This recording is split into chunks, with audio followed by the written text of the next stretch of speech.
مٹی لائی گئی۔ امام ترمذی، ابن حبان اور امام احمد رحمت اللہ علیہم نے ایک حدیث بیان کی ہے جس کے الفاظ کچھ یوں ہیں: اللہ تعالیٰ نے آدم علیہ السلام کو مٹی کی ایک مٹھی سے پیدا فرمایا۔ اس مٹی کو اللہ تعالیٰ نے پوری زمین سے اٹھوایا تھا۔ یہی وجہ ہے کہ آدم کی اولاد زمین کے لحاظ سے ہی ظہور پذیر ہوئی۔ بعض سرخ رنگ کے ہیں تو بعض سیاہ اور بعض سفید، اور کچھ اس کے درمیان میں ہیں۔ بعض نیک ہیں، بعض خبیث، اور کچھ پاکیزہ قسم کے ہیں۔ انسان کی تخلیق مٹی سے شروع ہوئی۔ اس مٹی کو پانی سے تر کیا گیا تو یہ تین بن گئی۔ اسی وجہ سے قرآن مجید کی بعض آیات میں تراب کا لفظ آیا ہے۔ تراب خشک مٹی کو کہتے ہیں، اور بعض آیات میں تین کا لفظ آیا ہے۔ تین تر اور بھیگی مٹی کو کہتے ہیں۔ اللہ تعالیٰ فرماتے ہیں خلقہ من تراب، یعنی آدم کو تراب سے پیدا کیا گیا۔ مٹی کی عام حالت کو تراب کہتے ہیں، اور فرمایا جب آپ کے رب نے فرشتوں سے کہا کہ میں مٹی سے بشر کو پیدا کرنے والا ہوں۔ جب اس مٹی کو پانی سے زیادہ بھگویا گیا تو وہ لیسدار ہونا شروع ہو گئی، اسی لیے اللہ تعالیٰ نے فرمایا ہم نے انسان کو لیسدار اور چپکنے والی مٹی سے پیدا کیا۔ پھر اللہ تعالیٰ نے اپنے مبارک ہاتھوں سے انسان کا ڈھانچہ تیار کیا۔ اللہ نے فرمایا خلقت بیدی، میں نے اپنے دونوں ہاتھوں سے پیدا کیا۔ اللہ تعالیٰ نے انسان کی خلقت فرشتوں کے سپرد نہ کی، بلکہ بذات خود اسے تخلیق کے مراحل سے گزارا اور اپنے ہاتھوں سے اس کی تصویر کشی کی۔ اللہ نے انسان کو پہلے ایک مورتی کی صورت میں ڈھالا، اس کے بعد ایک مقررہ مدت تک چھوڑے رکھا، یہاں تک کہ گیلی مٹی خشک ہو گئی اور اس کا رنگ سیاہ ہو گیا، بدبو آنے لگی۔ پھر وہ کھنکھناتی مٹی میں بدل گئی اور آخرکار آگ پر پکی ہوئی مٹی یعنی فخار، ٹھیکری کی صورت اختیار کر گئی، جس سے مٹکے وغیرہ تیار کیے جاتے ہیں۔ سیاہ مٹی کو ہما ان کہتے ہیں اور بدبودار کو مسنون کہتے ہیں، اور کھنکھنا کر بولنے والی مٹی کو سلسال کہتے ہیں، اور ٹھیکری کی طرح کی مٹی کو الفخار کہتے ہیں۔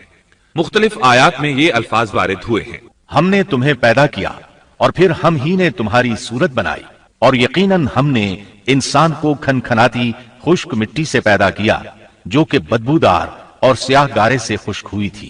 اللہ نے انسان کو کھنکھناتی مٹی سے پیدا کیا جو کہ ٹھیکری کی طرح تھی۔ ان تمام آیات کریمہ میں کوئی تناقض، تعارض اور اختلاف نہیں، اس لیے کہ ان مختلف آیات میں انسان کو اس کی تخلیق کے مختلف مراحل کی یاد دہانی کرائی گئی ہے۔ خلاصہ کلام یہ ہوا کہ تخلیق کے عمل کا پہلا مرحلہ تراب تھا، یعنی عام حالت والی خشک مٹی، پھر تین یعنی بھگوئی ہوئی مٹی، پھر لیسدار مٹی یعنی سلسال، پھر ٹھیکری کی طرح کی مٹی یعنی فخار، اور یہ کام جمعے کی آخری گھڑی میں کیا گیا۔ اور یہ دن اللہ کے لحاظ سے شمار ہونے والے دنوں میں سے ہمارے دنوں کی طرح نہ تھا، ہمارے اور اللہ کے دن مختلف ہیں۔ تخلیق آدم دراصل اللہ کا کرشمہ ہے۔ انسانوں کو ایک صورت عطا کی گئی۔ اس مرحلے کا تذکرہ بخاری اور مسند احمد کی ایک روایت میں ہے۔ اللہ نے آدم کو پیدا کیا اور ان کا قد 60 ہاتھ یا 60 میٹر لمبا تھا۔ تمام جنتی لوگ اس قد آدم کے ساتھ جنت میں داخل ہوں گے، اور اس وقت سے لے کر آج تک مخلوق کا قد کم ہوتا چلا آ رہا ہے۔ بعد والے لوگ گزشتہ زمانے کے لوگوں سے ہمیشہ چھوٹے قد کے ہوتے چلے آ رہے ہیں۔ بہرحال سب سے پہلے اور سب سے لمبے انسان آدم علیہ السلام تھے۔ امام احمد نے منفرد طور پر ایک روایت بیان کی ہے۔ اس میں رسول اکرم صلی اللہ علیہ وسلم نے آدم علیہ السلام کی لمبائی 60 ہاتھ یعنی 60 میٹر اور چوڑائی 7 ہاتھ بیان فرمائی ہے۔ سبحان اللہ! سیدنا آدم کس قدر ضخیم اور عظیم مخلوق تھے۔ صحیح مسلم اور مسند احمد کی روایت میں ہے، اللہ نے آدم کو پیدا کیا تو اسے اپنی منشا کے مطابق کچھ عرصہ ڈھانچے کی صورت میں چھوڑے رکھا۔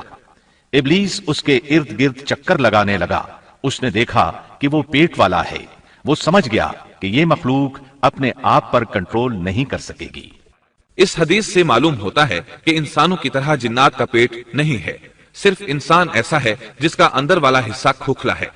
بہرحال اللہ نے انسان کو اس شکل و صورت میں پیدا فرمایا۔ آدم 40 راتیں مجسمے کی صورت میں پڑے رہے۔ جسم موجود تھا لیکن روح نہیں تھی۔ ابلیس آتا، اس ڈھانچے کو ٹھوکر لگاتا تو جسم سے ایسی آواز نکلتی جیسے خالی مٹکے پر ہاتھ مارنے سے نکلتی ہے۔ اسی لیے اللہ نے بھی فرمایا ہے کہ وہ کھنکھناتی مٹی سے پیدا کیے گئے۔ آدم علیہ السلام میں روح ڈالنے سے پہلے ایک مرتبہ فرشتوں کا ان کے پاس سے گزر ہوا تو وہ کچھ گھبرا سے گئے۔ ابلیس کو تو بہت زیادہ گھبراہٹ کا سامنا کرنا پڑا، وہ گزرتے ہوئے ٹھوکر مارتا اور کہتا تجھے کسی خاص مقصد کے لیے پیدا کیا گیا ہے۔ یہ کہہ کر وہ آدم کے منہ میں داخل ہو جاتا اور کمر کے راستے باہر آ جاتا اور فرشتوں سے مخاطب ہو کر کہتا اس سے گھبرانے کی کوئی ضرورت نہیں، اگر مجھے اس پر مسلط کر دیا گیا تو میں یقیناً اسے ہلاکت میں ڈال دوں گا، اور اگر اسے مجھ پر مسلط کر دیا گیا تو بلا شبہ میں اس کی نافرمانی کروں گا۔ اندازہ کیجئے وہ تعجب کر رہا ہے کہ انہیں کیوں پیدا کیا گیا ہے۔ اس کی آدم علیہ السلام سے دشمنی کس قدر پرانی ہے، گویا ابتدا ہی سے یہ عداوت پر ڈٹ گیا تھا۔ بہرحال اللہ نے آدم میں روح پھونکی۔ اس مضمون کو قرآن مجید میں جا بجا ذکر کیا گیا ہے۔ اللہ تعالیٰ فرماتے ہیں جب میں اس کو ٹھیک ٹھاک کر لوں اور اس میں اپنی روح پھونک دوں تو تم سب اس کے سامنے سجدے میں گر پڑنا۔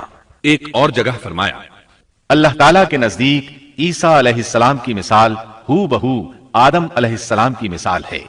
اللہ نے انہیں مٹی سے بنا کر کہا ہو جا، وہ ہو گئے۔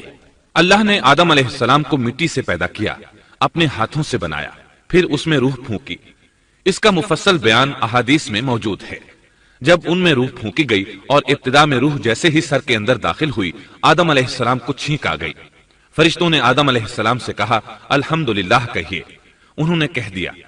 اللہ کی اس تعریف کے جواب میں اللہ تعالیٰ نے فرمایا رحمک ربک، یعنی تجھ پر تیرا رب رحم فرمائے۔ سبحان اللہ، اللہ ذوالجلال والاکرام نے آدم علیہ السلام میں روح مکمل ہونے سے پہلے ہی انہیں اپنی رحمت سے سرفراز فرما دیا۔ بہرحال جب روح ان کی آنکھوں میں داخل ہوئی اور انہوں نے جنت کے پھلوں کو دیکھا تو ان میں غور و فکر کرنے لگے۔ جب روح پیٹ میں داخل ہوئی تو کھانے کی طلب محسوس ہوئی۔ ابھی روح ٹانگوں تک پہنچی نہیں اور کھانے کی خواہش پہلے ہی محسوس ہونے لگی۔ اس جلد بازی اور عجلت کی وجہ سے اللہ تعالیٰ نے فرمایا انسان جلد باز مخلوق ہے۔ جب آدم علیہ السلام کو پیدا کر دیا